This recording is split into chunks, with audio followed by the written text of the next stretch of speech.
Hey everybody, welcome back to another episode of Schwab Sports Corner, where we're going to discuss a few NFL topics here. Just getting real close here to the start of the NFL season, which is really cool. I wanted to talk a little bit about the Micah Parsons situation. Obviously, he was traded several days ago from the Cowboys to the Green Bay Packers. We did a couple of videos on that. Been kind of interesting to read some of the reports that he definitely has a back injury. I kind of thought maybe the back injury was overblown and in kind of a holdout pursuit in Dallas rather than just holding out and getting fined, kind of saying, oh, I have a back injury kind of thing. Obviously, he got traded to Green Bay. He passed their physicals in Green Bay. And then there's kind of reports leaking out now that maybe Green Bay wasn't as aware of some of the back injuries or how extensive the back injury was going to be.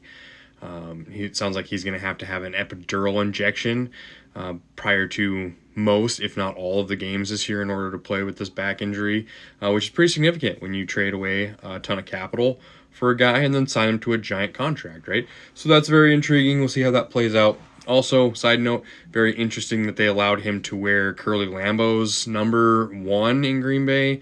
Number has been unofficially retired for basically the duration of the Green Bay Packers outside of the founder, Curly Lambeau. So interesting that they allowed him to wear that. Obviously 11 was taken with Reed, the wide receiver. So the other news that I kind of seen today that made me a little bit intrigued was that the Giants listed Jaxson Dart unofficially as the number 2 quarterback behind Wilson. This does concern me a little bit for his development, I would say.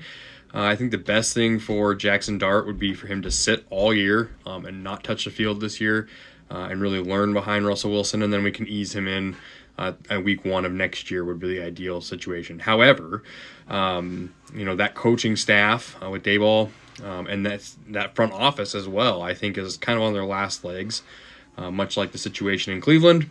So with him being unofficially the number 2 quarterback in New York, it'll be very interesting to see if at some point in time the Giants start slowly and Daboll trying to save his job, much like Stefanski in Cleveland, doesn't go to the young guy right away and potentially sped up his development there. So we'll see what that looks like. Anyway, like I said, we're just a couple of days away from the start of the NFL season, which is awesome. Tomorrow, we're going to start to get some actual videos on some actual NFL topics, which is cool. So join us tomorrow. We're going to have the first edition of Schwab's Primetime Picks, and I look forward to really doing that.